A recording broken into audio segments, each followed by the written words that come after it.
parecen haber creado una línea nueva 14 kilómetros atrás, por lo que se ve.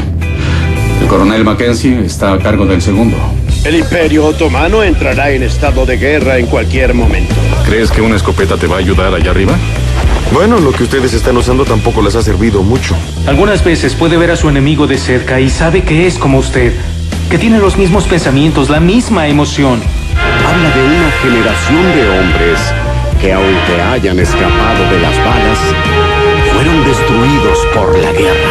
Bienvenidos a De Película, el espacio de Caracol Radio dedicado al séptimo arte. Dirige y conduce Mario Alcalá.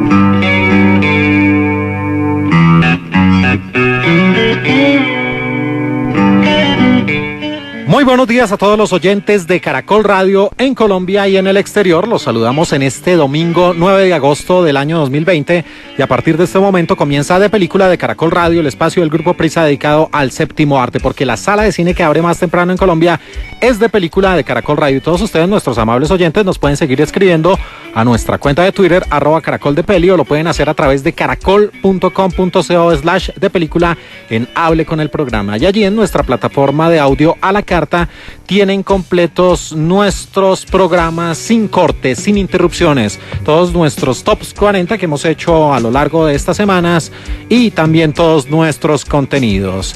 Y con esta música que tenemos de fondo, One de Metallica, de su álbum And Justice for All, les damos la bienvenida a esta segunda entrega de nuestro top 40 de películas que plasman la Primera Guerra Mundial, la Gran Guerra. Y de nuevo está con nosotros el gran Jorge Morales. Jorge, buenos días, bienvenido a De Película de Caracol Radio. Mario, buenos días. Otra vez acá madrugando con muchísimo placer. Muy interesante hablar de esta gran guerra y de las 20 mejores películas. Se ha hecho infinidad de películas con respecto a la Primera Guerra Mundial, muchísimas más con respecto a la Segunda, tema que trataremos en otros programas, hay que decirlo, debido a la cantidad de películas que se han hecho, pero muy interesante ver cómo serán las 20 mejores películas de acuerdo a nuestro criterio, a nuestro gusto, a nuestro punto de vista de la Primera Guerra Mundial entre 1914 y 1918. Y esta canción pues tiene que ver precisamente con una banda que utilizó parte del metraje de los fotogramas para su video One, que estará por supuesto en lo más alto de nuestro top, una maravillosa película de los años 70 que se convirtió en uno de esos mensajes antibelicistas. Así que con Jorge Morales y con Mario Alcalá estaremos del 20 al 1 en este top 40 de las películas sobre la Primera Guerra Mundial. Bienvenidos.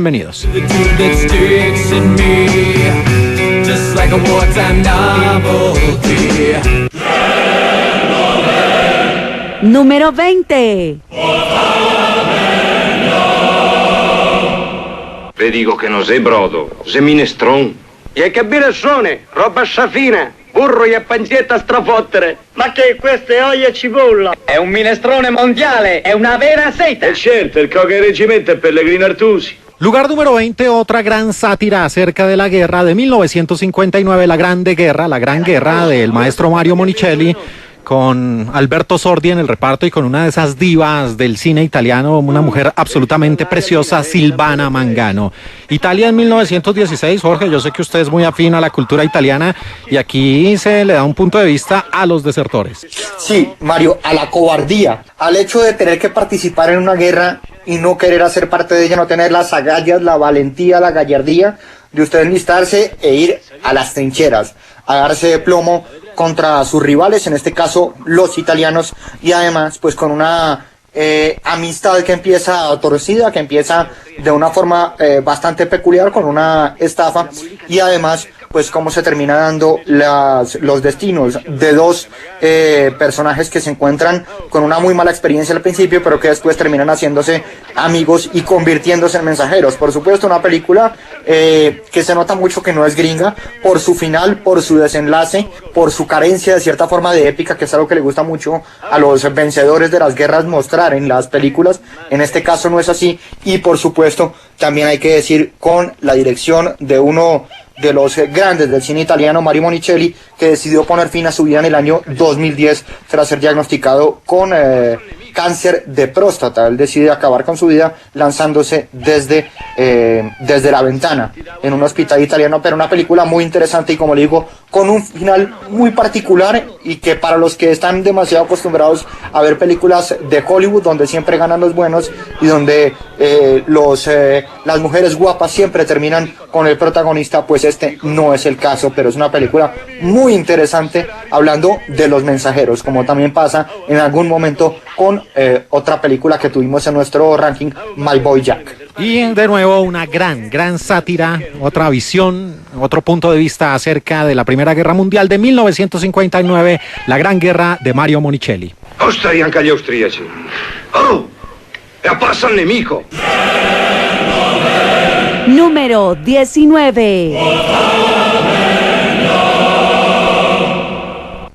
Allora, volete sapere il perché di questo viaggio? È un funerale. Ma come un funerale, direte voi? Sì, signore e signori, è un funerale. Tutti questi personaggi famosi sono qui per seguire un funerale.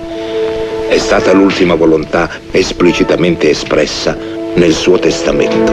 Cremazione. Top número 19, seguimos en terreno de los italianos con el maestro, el gran creador Federico Fellini, el mismo hombre del Otto Mezzo, el 8,5, y de la Dolce Vita, Su Majestad Federico Fellini, de 1983, La nave va. Y La nave va, otra de esas sátiras que se hicieron de la guerra, y aquí sobre todo un vistazo a las clases sociales, Jorge. Un símil, una comparación de una nave, de un barco que se dirige a una labor bastante peculiar, a despedir a una persona que ha fallecido, una persona muy importante, y esa comparación, esa comparativa de que el barco es la sociedad, pues se tranza con varias cosas, entre ellos la batalla de egos de varios cantantes, de varios mezzosopranos, etcétera, que además pues intentan demostrar quién es mejor mientras van cantando durante ese viaje, por supuesto con la irrupción de la Primera Guerra Mundial. Ustedes dirán, ¿por qué metan acá esta película? Pues porque la Primera Guerra Mundial también tiene que ver, y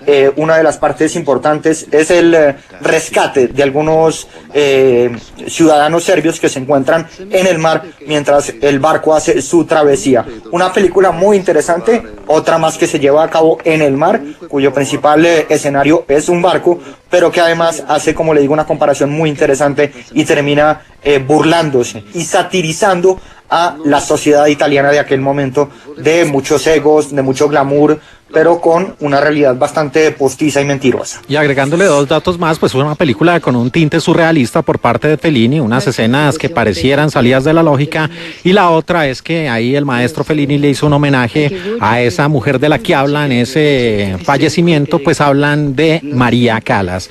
Nuestro lugar número 19, 1983, La nave va, y La nave va de Federico Fellini. La voce del signor capo di polizia invece ha sempre lo stesso colore, come di giallo. Número 18. Good evening.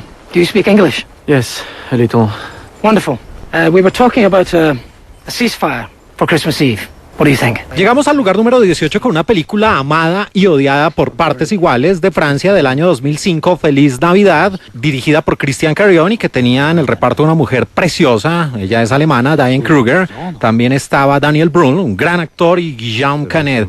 Y aquí, Jorge, pues digo amada y odiada porque dicen muchos que exageraron esa historia inspirada en hechos reales de una tregua de Navidad entre los combatientes. Con un actorazo como lo es Daniel Brühl, hablando de los actores versátiles y capaces de hacer películas en varios idiomas, pues Brühl probablemente uno lo tiene que nombrar. Ha hecho películas en alemán, en inglés, en catalán, incluso, con aquella película de Salvador Puig Antich, exactamente, de una de las víctimas mediante el garrote vil en la dictadura de Franco.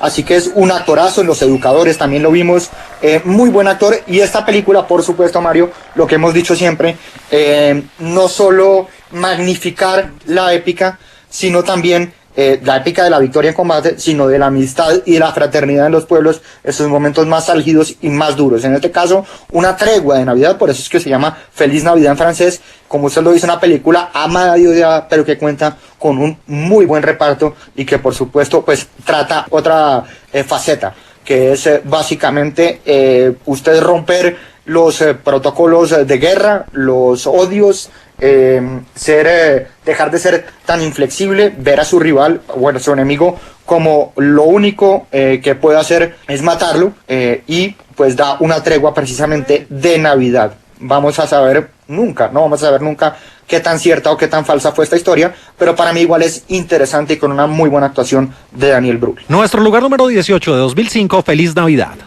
Non, il s'appelle pas Félix. Mais non, oh, c'est Nestor. Número 17. ¿Acaso están todos dementes? Sí, señor. Sí, señor. ¿Arriesgaron los aviones del escuadrón para asistir al funeral del enemigo? Sí, señor. Lehman y Sterny lo conocían, señor. El capitán Winston Clyde Walker. Lugar número 17. Dos de las películas que están incluidas en este conteo acerca de una misma figura. Y ayer lo decía Jorge en el programa, que de este personaje se han hecho varios largometrajes documentales y resulta siendo un hombre que, pese a estar en el bando supuestamente de los malos, pues recibió todo el reconocimiento por su caballerosidad y por su valentía. El famoso piloto alemán Manfred von Richthofen. Sí, el famoso Barón Rojo, Mario, lo hablábamos ayer, el piloto más famoso del siglo XX, probablemente, y más resonado. Por supuesto, sigue habiendo un halo de misterio de quién fue el responsable de su muerte. Se había dicho inicialmente que fue un canadiense, después que fue un australiano.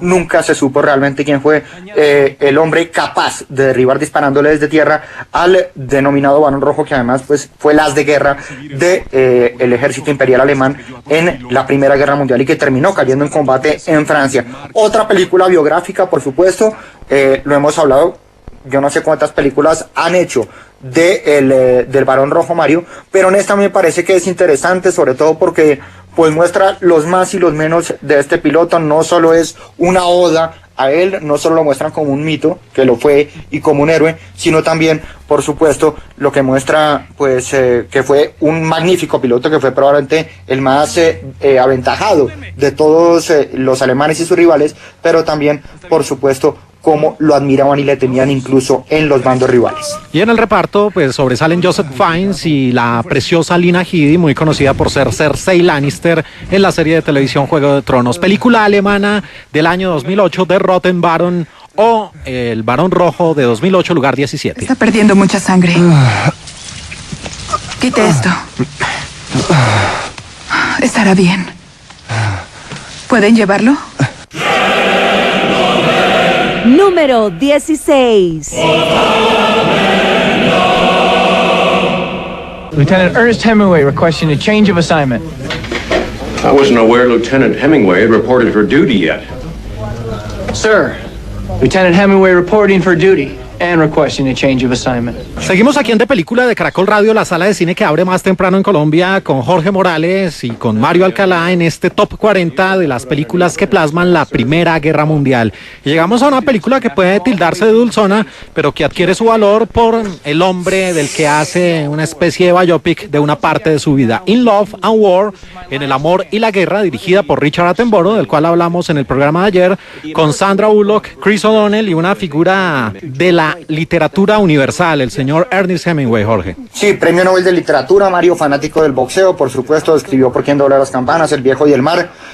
Por supuesto, esa novela fue el prefacio de su victoria de haber obtenido el premio Nobel de Literatura en 1954, si la memoria no me falla, y además un hombre curtido en la batalla y en la guerra. No solo vio el toro desde las barreras o detrás de las barreras, sino también estuvo metido en el ruedo.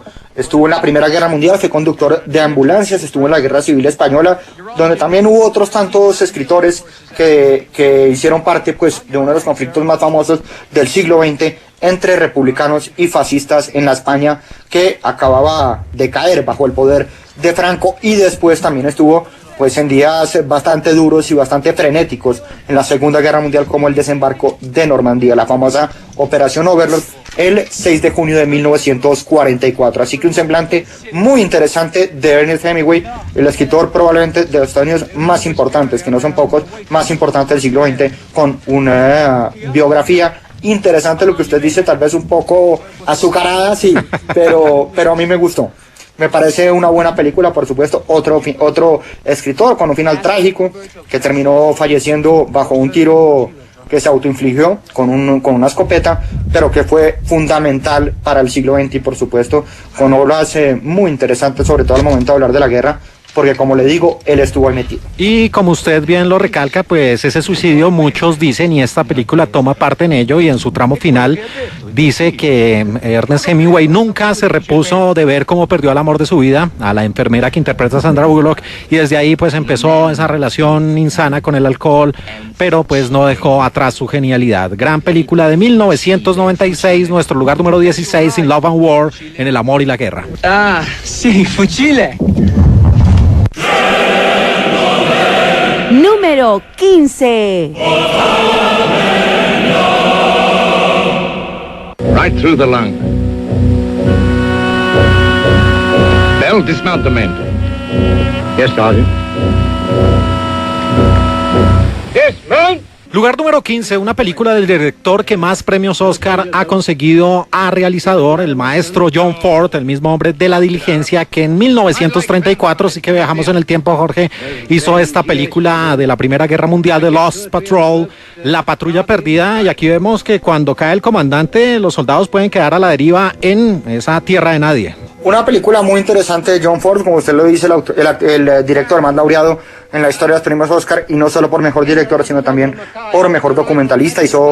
Se ganó más bien Oscars por mejor documental corto y mejor documental largo, pero es interesante sobre el desierto de Mesopotamia. Hay una patrulla británica que la recorre, y por supuesto una de los puntos de mira, y valga el uso del término, más interesantes de las guerras, que son los francotiradores. Cómo un francotirador termina acabando con la vida del oficial, del hombre que está al mando, y cómo los demás, los que estaban bajo el mando del caído, pues tienen que mirar cómo hacen para seguir adelante en medio de un desierto, de un clima muy, muy duro, muy agreste. Pero es una muy buena película, a pesar de que tenga muchísimos años y de que muchas veces uno tiende a ver las películas única, exclusivamente con la tecnología de hoy, con la capacidad de efectos especiales de hoy, pero esta película de 1934 es bastante buena, bastante entretenida y muy interesante. Y otro dato, y es que ayer hablábamos de actores que tienden a encasillarlos por un solo papel, y pues Boris Karloff para muchos fue el gran Frankenstein, pero aquí hace el papel de uno de estos oficiales. La película The Lost Patrol, La Patrulla Perdida, de 1934, nuestro lugar número 15. In their war canoes. Seems they didn't quite like the way we were getting along with the girl. Entirely too chummy. Did you fight? Yeah, one fellow heaved a spear at me. Número 14. They're just completing some work on their aircraft. They may be tired, keyed up. Take that into consideration, gentlemen. Come on, hurry up. Let's finish this thing here. God, wait till the spy-spawn sons of bitches get here. Posición número 14, nuevamente un biopic del gran Manfred von Richthofen, El Barón Rojo, la película de 1971 de los Estados Unidos, titulada así El Barón Rojo, dirigida por el maestro Roger Corman. Y aquí en esta película me llama mucho la atención, Jorge, que le dan importancia a una figura de la cual usted nos habló ayer, y que fue un hombre cercano a Hitler en la Segunda Guerra Mundial, el señor Hermann Göring. Sí, Hermann Göring, el lugarteniente de Hitler, el segundo hombre al mando, del Tercer Reich, y que, como lo decíamos, pues termina muriendo envenenado una vez cae Alemania en la Segunda Guerra Mundial. En esta ocasión volvemos a hablar de otra cosa interesante, Mario, y es que también muestran la faceta del rival del denominado Barón Rojo, de Manfred von Richthofen, del piloto más famoso de la Primera Guerra Mundial, y en este caso es un piloto canadiense. Muestra su faceta, por supuesto, cómo su éxito trasciende el ámbito militar, cómo se vuelve más famoso, cómo se vuelve una estrella, independientemente de que sea reconocido por civiles o militares, pero también de quiénes son sus enemigos, de cómo lo persiguen y, por supuesto, de cómo, en este caso, los alemanes se van desmoralizando a medida que va pasando la Primera Guerra Mundial. Y esta película pues tiene un tono más serio que la que hablábamos anteriormente, de 2008. Esta, de 1971, nuestro lugar número 14, El Barón Rojo. Rittmeister, perhaps you can explain this. You're following orders, Colonel. Come now, Rittmeister. The orders were clear enough. A triumph of clarity. Número 13. Come on, step up out of there. Come on.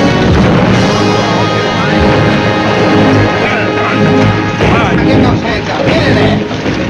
Come on. Come on. Nice one, York. Come on here. Come on, get in there.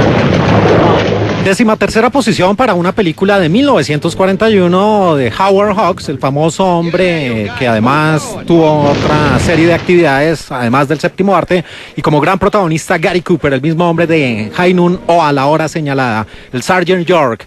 El sargento York, que muestra la historia, Jorge, de un borrachín que finalmente decide enlistarse en el ejército. Bueno, de un borrachín, Mario, que tiene una historia de vida bastante peculiar, que malgasta su tiempo y su vida más allá de sus dotes como francotirador, pero que además es objetor de conciencia. En ese momento, qué objeción de conciencia ni qué nada. Sin embargo, un suceso en la película, por supuesto, la idea de no hacer spoilers, cambia su vida y basado también en su Biblia, pues decide ir a la guerra, donde digamos que tiene mucho éxito, se vuelve una persona célebre y llega a su casa como un héroe. Una película interesante, donde también, pues por supuesto, hay un lugar común en las películas de guerra, y es descubrir las habilidades de las personas, en este caso los reclutas, y una de ellas es la de tirador. Y eso sí, no se le puede quitar ese tono ultranacionalista por parte de los americanos, sobre todo en el tramo supuesto, final. Mario. Sí, por supuesto, además, con el típico final feliz de la película estadounidense de Hollywood, de los buenos ganan, los malos pierden, y además de la recompensa de ir a luchar por su país, de cómo al luchar por su país, más allá de haber sido un objetor de conciencia al principio, lo termina volviendo en una persona célebre, reconocida y adorada por los demás. Vaya a la guerra, mate y muera por su país, que si llega a salir vivo, pues será reconocido como un héroe, y así le termina pasando al sargento York. Nuestro lugar número 13 de 1941.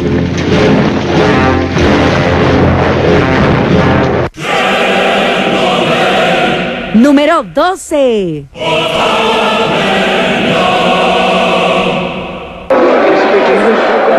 Do you speak English? Do you speak English? Yes. Will they strike? Этот завод изготовляет оружие. Мы собираемся пойти на стачку. Этим мы, может быть, поможем кончить. York. Yes. You know Broom Street? Yes, I know. Can you tell me what he's saying? I lived there 4 years. Really? Posición número 12, una película larguísima, más de 3 horas de duración, de 1981, Reds, Rojos, escrita, dirigida, protagonizada por Warren Beatty en compañía de una de mis actrices favoritas en todos los tiempos, Diane Keaton. Y pues aquí, Jorge, se ve a un americano luchando por las causas de los rusos.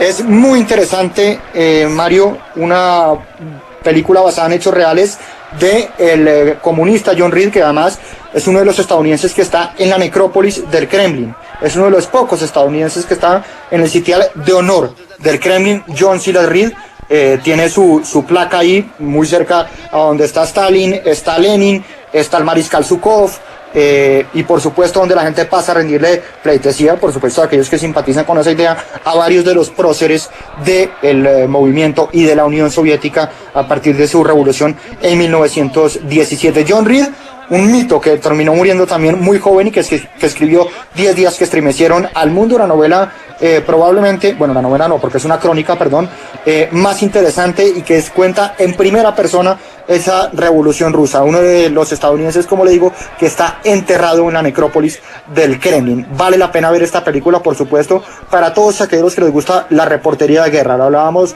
primero con Ernest Hemingway, que también cumplió ese papel, sobre todo en la Segunda Guerra Mundial. Si uno habla de fotografía, por supuesto, tiene que remitirse a Robert Capa, y en este caso, hablando de cronistas, hay que hablar de John Silas Reed, una biografía muy interesante para uno de los hombres de los estadounidenses más queridos en Rusia y, por supuesto, en la otrora ex Unión Soviética. Y si hay algo más fuerte que el amor, son las diferencias ideológicas. De 1981, nuestro lugar número 12, Reds, Rojos. I only want to say that if you strike, the American workers will not feel betrayed. Американец говорит, что если мы сейчас пойдем на забастовку... Número 11.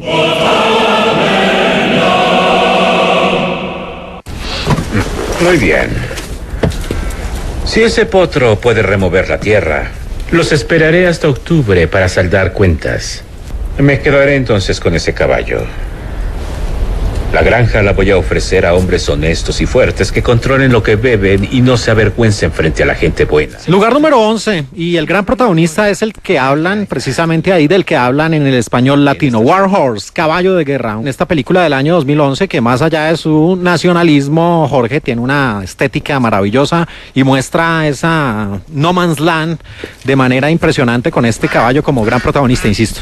Sí, y con tremendo reparto, ¿no, Mario? Sí, con Jeremy Irving, con Benedict Cumberbatch, tiene tremendo reparto. Una película, por supuesto, que ensalza el espíritu estadounidense, y por supuesto de Jeremy Irving termina pues teniendo este potro de pelaje castaño que termina siendo, aunque uno no lo crea, el personaje central de esta película. La magia de Steven Spielberg, de que empieza a compaginar la vida de un caballo con la vida de varios soldados, especialmente el papel de Benedict Cumberbatch, que es como ese hombre de honor, como ese hombre que tiene claro las leyes de la guerra. A mí me gusta esta película, Mario, tal vez es un poco empalagosa, tuvo una muy buena acogida por el público, más de 177 millones de dólares en recaudación, pero es cierto que probablemente no es una de mis favoritas. Tiene tremendo reparto, lo habíamos dicho, tiene a uno de los directores más reputados de Hollywood, pero más allá del recorrido que hace, del movimiento que hace, de las muy buenas tomas, hay que decirlo, los planos son excelentes y los planos son muy buenos, pero probablemente no sea mi película favorita en este caso de la Primera Guerra Mundial, más allá de que, como le digo, a la gente le parece excelente y tuvo una magnífica acogida por parte del público. Nuestro lugar número 11 de 2011, War Horse, Caballo de Guerra. Hacemos una pausa y ya regresamos aquí en De Película de Caracol Radio. Lo logrará. Le dijiste a Lyons que puede trabajar y lo hará. Número 10. Is something the matter, Mr. Allnut? Tell me. Nothing.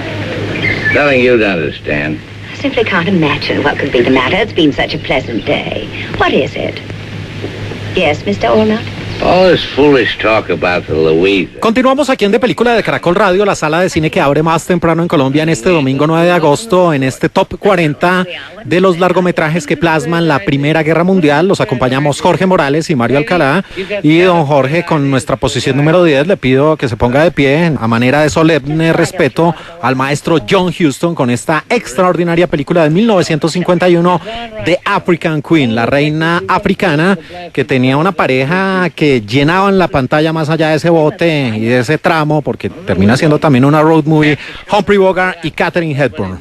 Una película muy buena, otra vez en el agua, y probablemente la película que mejor recuerdo la habrá traído a Humphrey Bogart. Ganó el Oscar a mejor actor con esta película, otra película que en su momento tuvo muchísima acogida por el público y que tiene una muy buena dirección, por supuesto, de las odiseas de Katharine Hepburn y de Humphrey Bogart en una lancha que se ve afectada por un tiro de los alemanes luego de ser atacados, y cómo hacen para sortear todos los problemas y las vicisitudes que les trae este problema. No tener una lancha operativa en medio de un sitio muy peligroso. El tipo un completo borrachín y ella una dama de alcurnia, pero esos papeles tan antagónicos terminan construyendo una sólida amistad. Qué buena película. Nuestro lugar número 10 de 1951, de African Queen, la reina africana. Fisherman set sail from off Pimlico. And when they get off Pimlico, the wives... Número 9. are you thinking about now? About whiskey. What about whiskey? About how nice it is. And you're nice, too. Top número 9 se hicieron dos versiones, una en el 57 y nos quedamos con esta, la de 1932, A Farewell to Arms, Adiós a las armas. Hace poco nombramos a su gran escritora Ernest Hemingway y aquí Helen Hayes y Gary Cooper y Jorge, nuevamente esa tendiente de estas producciones de unir la guerra y al amor. Sí, la guerra y el amor, por supuesto, otra vez basada en un soldado y una enfermera. Cuántas películas no hemos visto con esa trama, pero probablemente eso pasó y en muchísimas ocasiones. Una película me parece muy apegada al libro de Ernest Hemingway. Ese es uno de los retos más grandes que tienen muchas veces los directores, hacer que su película pueda recordar o pueda transportar a la gente que antes ha leído el libro. Ese para mí es el paso correcto de las cosas, primero leer el libro y después ver la película, y me parece que en este caso dicha secuencia está muy muy bien lograda. Y aquí, por supuesto, cuando hablábamos de In Love and War, la película con Sandra Bullock, pues ahí ese romance que vivió le sirvió a Ernest Hemingway para vivir la guerra y para escribir esta novela, A Farewell to Arms, Adiós a las armas, y esta es la versión cinematográfica, nuestro lugar número 9 de 1932. Número 8. Those men should have gone, Barton. Marker flags have been seen. Not by me, sir. I've asked for confirmation from General Gardner. Your orders are to attack, and you'll do so immediately. The British at Suvla must be allowed to get ashore. Is that clear? You are to push on. It's cold-blooded murder. I said push on. Posición número 8, una película que recrea parte de una de las grandes batallas, de una de las más famosas de la Primera Guerra Mundial. Esta cinta australiana del maestro Peter Weir, el mismo hombre de Master and Commander, Gallipoli de 1981, con un muy joven Mel Gibson, Jorge. Una muy buena película, Mario, y hablando otra vez de los australianos, de dos australianos que tienen que ir a pelear muy lejos en esa batalla de Gallipoli, que fue una de las más duras, de las más cruentas de la Primera Guerra Mundial, y que enfrentó en ese caso, bueno, a los turcos, al Imperio Turco, al decadente Imperio Turco, y también a los ingleses y los franceses. Más de 500.000 muertos dejó esa durísima batalla en la península de Gallipoli, y en este caso, pues radiografía muy interesante de dos soldados australianos, uno de ellos Mel Gibson, y cómo la pasan en semejante momento tan duro en 1915, con una de las batallas, como lo decíamos, más cruentas, más duras, pero también más famosas y decisivas de la Primera Guerra Mundial. Una batalla además, Mario, que fue un revés durísimo, sobre todo para los ingleses, y que además tenía como uno de sus comandantes, a Winston Churchill. Después, en las películas de Churchill siempre lo muestran a él y hablan de lo duro que le dio perder esa batalla y de cómo pues influyó en su vida para tiempos posteriores, después siendo el líder de los británicos en la Segunda Guerra Mundial. Y ya que usted habla y nombra aquí a los rivales de turno de los australianos, el famoso Imperio Otomano, Jorge y oyentes, recomiendo una película que habla de parte de la preguerra por parte de los turcos y el genocidio que cometieron en contra del pueblo armenio, la película La Promesa. Del pueblo armenio, sí señor. Sí, que es una de esas matanzas, de esos holocaustos que quedan ahí como por debajo de cuerda, pero que fue bien terrible, más de 1 millón de muertos, ¿no? El primer genocidio del siglo XX, Mario. La comunidad armenia, digamos que ha sido una comunidad muy sufrida, ha tenido que viajar por muchas partes del mundo. Aquí no hay armenios, o muy pocos, yo no he conocido hasta ahora el primero, pero usted va a países como Argentina y Uruguay y hay una comunidad de armenios gigantesca. Ellos siempre están intentando hacer memoria, recordar que Turquía hizo una masacre, o bueno, un genocidio, ni siquiera una masacre, más de 1 millón de muertos, y además de las formas más salvajes y más sangrientas y más crueles, porque muchas veces los hombres ni siquiera fueron fusilados, sino que los dejaban tirados en el desierto sin agua y sin comida, por supuesto, para hacerlos sufrir de la forma más inhumana posible. Así que interesante también lo que usted nombra, aquel genocidio de Turquía contra el pueblo armenio. Y aquí en Gallipoli de 1981, nuestro lugar número 8, precisamente los turcos contra los australianos. Número 7. Oh! It damn well hurts. Certainly it hurts. Well, what's the trick then? The trick, William Potter, is not minding that it hurts. Oh, by the way, if Captain Gibbon should inquire for me, tell him I've gone for a chat with the General. Posición número 7 para una película de casi 4 horas de duración, pero sin lugar a dudas uno de los largometrajes más representativos del cine de todos los tiempos, de 1962, Lawrence of Arabia, el famoso teniente T.A. Lawrence de Arabia, de 1962, con el gran Peter O'Toole, y nuevamente aquí los turcos en contienda, Jorge. Sí, con Peter O'Toole, como usted lo decía, con Alec Guinness, con Anthony Quinn, con Joe Hawkins. Tiene un muy buen reparto esta película de David Lean, de producción británica de 1962, y por supuesto habla de un personaje que no fue ficticio, ni muchísimo menos, del denominado Lawrence de Arabia, y su participación en la revuelta árabe, de cómo fue fundamental su papel, su conocimiento en el mundo oriental, en un mundo árabe tan distinto, tan chocante con el mundo occidental, pero en el que Lawrence de Arabia fue fundamental para hacer esa revuelta árabe en la primera, o más bien durante la Primera Guerra Mundial. Y a ese tipo de personajes que les gusta el famoso viaje del héroe, pues aquí vemos a un hombre perteneciente a una clase distinguida como la británica, que abraza las costumbres y las causas de los árabes, cambiando su vida casi, quedándole un giro de 180 grados, una película con una estética maravillosa, por eso tuvo tantas nominaciones en los premios Oscar, 10 en total, en 1962, Lawrence de Arabia, nuestro lugar número 7. I may as well tell you, it's my considered opinion and that of my staff, that any time spent on the Bedouin will be time wasted. They're a nation of sheep stealers. Número 6. Who sent you here, Zhivago? No one sent me here, Commander. I'm going to Yuriatin with my wife and child. They're on the train from Moscow. Yes, we've checked that. Then? You put your knife with a fork and a spoon and it looks quite innocuous. Perhaps you travel with a wife and child for the same reason.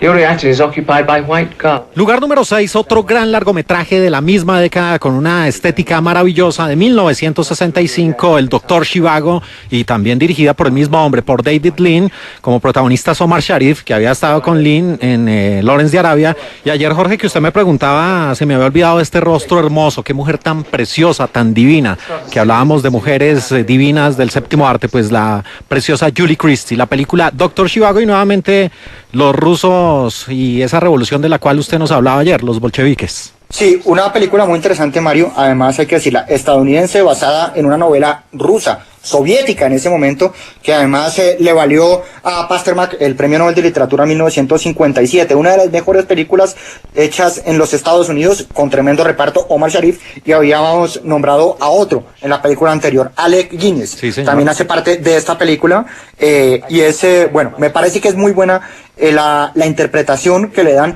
porque muchas veces, y lo vimos sobre todo en los tiempos soviéticos, pues los estadounidenses se encargaban de personificar a los soviéticos, a los rusos, si lo quiere. En esta ocasión me parece que cogen una novela rusa, una novela magnífica de un premio Nobel de Literatura, y la logran personificar muy bien, sobre todo con la Primera Guerra Mundial, la Revolución Bolchevique y la caída de la dinastía Romanov, del zar Nicolás y toda su familia. Y dos cosas adicionales, Maurice Jarre en la música, y si alguien ha romantizado e inmortalizado ese famoso invierno ruso que tanto problemas le ha traído a los ejércitos invasores, pues lo hace de manera excelsa esta película de 1965, El Doctor Zhivago, nuestro lugar número 6. You were there?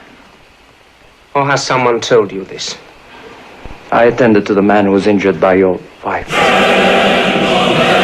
Número 5.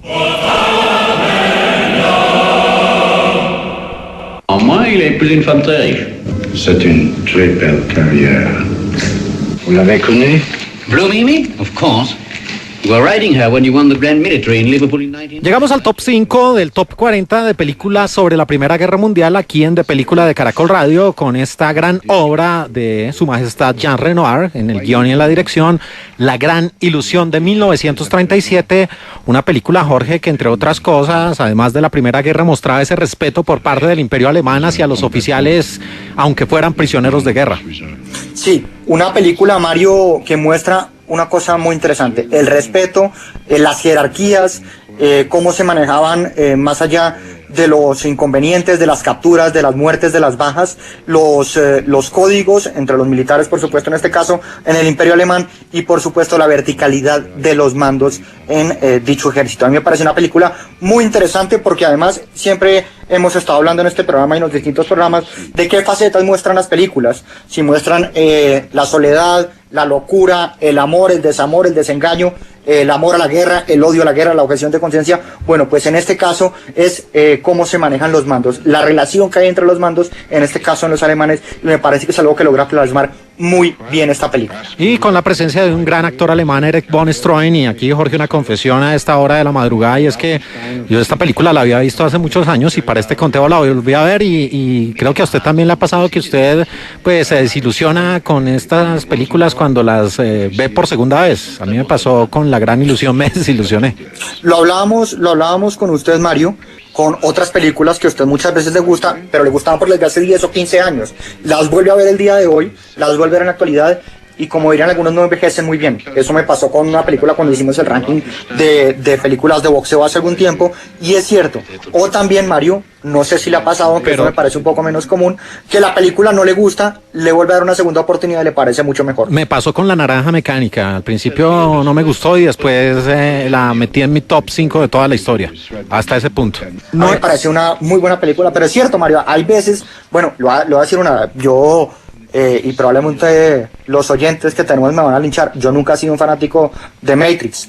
No, probablemente por su trama, porque tiene un poco de ciencia ficción, no sé. Pero nunca he sido un fanático acérrimo, ni la veo tan buena como la gran mayoría de gente la ve, por supuesto, para gustos los colores.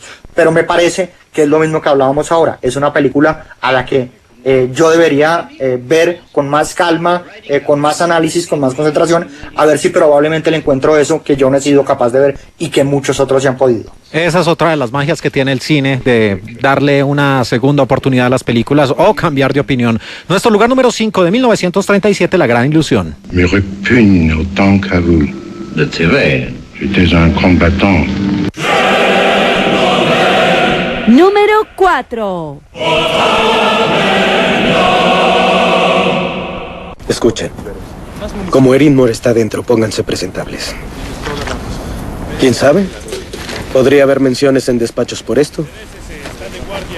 Si no meten la pata. Lugar número 4, una película muy reciente del gran maestro Sam Mendes, la superproducción de 2019-1917, así se tituló, simplemente una película que yo creo que vale más ver, y esto no va en detrimento de la obra, el detrás de cámaras de cómo hicieron o simularon ese gran plano secuencia, Jorge, en una historia que resulta siendo sencilla. Mario, mi impresión ese plano secuencial, si usted me pregunta a mí la trama, me la imaginaba un poco mejor, un poco más compleja, más enredada probablemente y más violenta, si se quiere llamar así, pero es cierto lo que usted dice. Para mí el gran valor agregado de esta película, y que no deja de impresionarme, es dicho plano secuencial logrado por Sam Mendes. A uno como espectador, por supuesto, sin ser un experto en cine, ni muchísimo menos, ni saber cómo manejan las cámaras los encargados de hacer esto, me parece increíble cómo lograron ese plano secuencial. Realmente es una cosa que todavía me asombra, y como usted lo dice y me lo recomendó a mí, vean el detrás de cámaras, vean cómo lograron eso, cómo hacer una película prácticamente, si uno la ve como espectador, por supuesto, ininterrumpida. Cómo lograron hacer esos 2 horas, porque son creo que 118, 120 minutos, cómo las lograron hacer de forma concreta y secuencial en una forma increíble. Y sobre todo recomendada esa escena en la noche con las famosas bengalas de las que hablábamos, y también con ese juego de luces casi que teatral, una película de una factura técnica ya que sobrepasa los límites. Nuestro lugar número 4 de 2019-1917. Nunca habíamos visto antes. El segundo atacará la línea poco después del alba mañana. Número 3. I don't want to hear any more about God is love, because if I do, I'll begin to hate him. When did you aspirate him last? 4:30. Gavage feeding? 2 o'clock and again at 4. No, don't put me under again. I've got to figure some way out of this mess.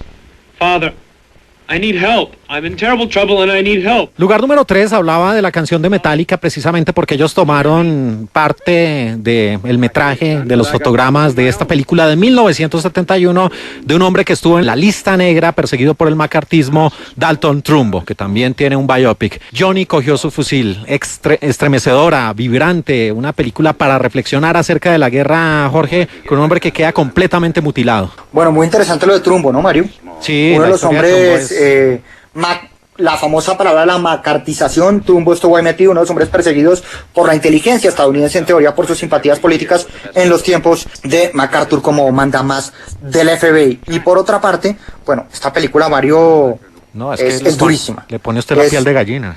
Es de las películas que no parecen gringas. Y me va a decir que estoy siendo demasiado generalista. Puede tener razón, pero Mario, me acuerda a otra película que, digamos, nada que ver, pero también tiene un desenlace bastante fuerte, como $1 Million Baby.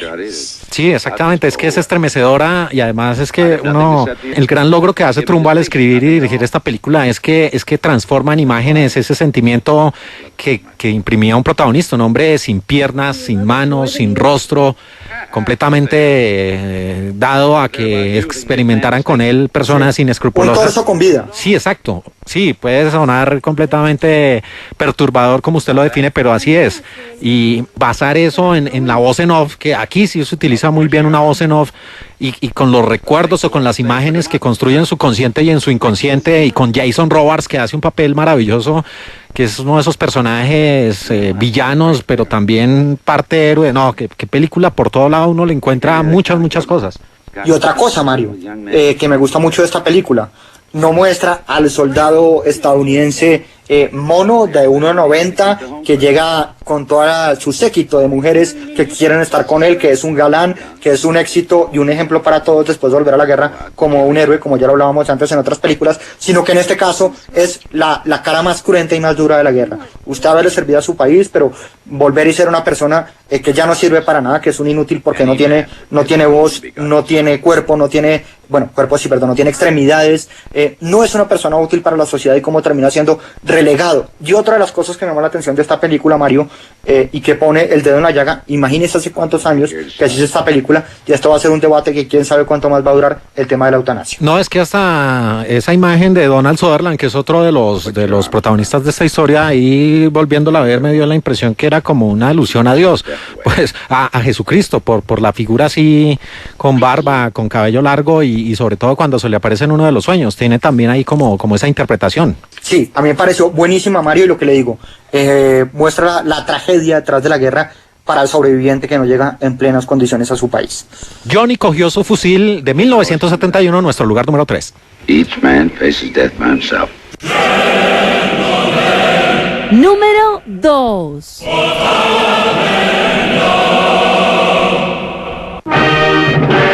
Esta historia no es una acusación ni una confesión, y mucho menos una aventura, ya que la muerte no es una aventura para los que se enfrentan a ella. Simplemente habla de una generación de hombres que, aunque hayan escapado de las balas, fueron destruidos por la guerra. Contundentes palabras, yo creo que esa última frase resume lo que encierra esta película. Obra maestra, en blanco y negro, ganadora del premio Oscar a Mejor Producción. Viajamos hasta 1930, Jorge, con estos sonidos All Quiet on the Western Front o Sin Novedad en el Frente. Una película antibélica por excelencia. Otra de las películas que hemos visto, Mario, que se oponen a la guerra, que no muestran, como lo decíamos, pues el glamour del soldado que es un valiente y que va a sacrificarse por el país, sino también de todas las consecuencias que trae para muchos, incluso sin ser culpables. Una película muy interesante que habla de un grupo de jóvenes amigos que, pues bueno, los invitan o que se ven persuadidos por un profesor con un discurso pues muy patriótico, muy nacionalista, en tiempos bastante duros para unirse al ejército alemán. Después, por supuesto, se va viendo todo lo que deja la guerra, ¿no? Fatiga, dolor, muerte, cansancio, decepción, y es muy interesante ver cómo usted le venden la guerra como volvemos a decir lo mismo, como el héroe que muere por su país, que el verdadero patriota es el que va al frente, que tiene que defender a su familia que quedó en su país, y en este caso, pues cómo se van ilusionados y cómo se desencantan, se decepcionan, terminan muy agobiados por lo que significa estar en una guerra de la envergadura de la Primera Guerra Mundial. Maravillosa película de 1930, nuestro lugar número 2, Sin novedad en el frente.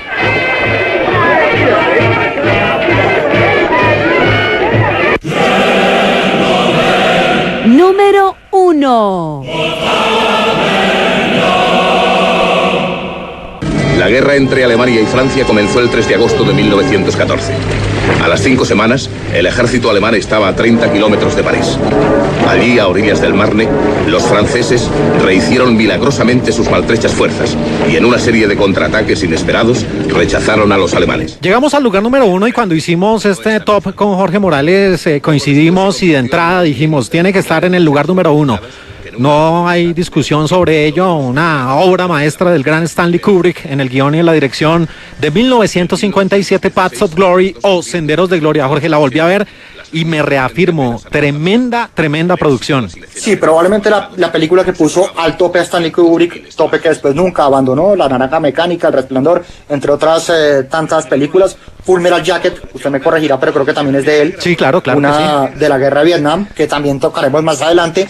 Pero es cierto que para mí en este momento Kubrick llega al pináculo de su carrera. Otra película antibelicista, Mario, otra película que muestra muchas veces cómo los de abajo son los que pagan los errores de los de arriba, de una misión, de un consejo de guerra, y de cómo muchas veces los que tienen que ir al frente por orden de los generales y de los altos mandos no son muchas veces ni los culpables ni los responsables, pero sobre todo terminan siendo los sacrificados, con un consejo de guerra muy fuerte, que son pues condenados estos militares, pero además volvemos a lo mismo, el mensaje antibelicista y de qué forma y con qué contundencia de esta película de hora y media de 1957, estamos de acuerdo. Para mí la mejor película de la Primera Guerra Mundial, por supuesto, hay muchas facetas, a unos les gustará más la parte de la aviación, a otros la parte del mar, a otros la parte de las trincheras.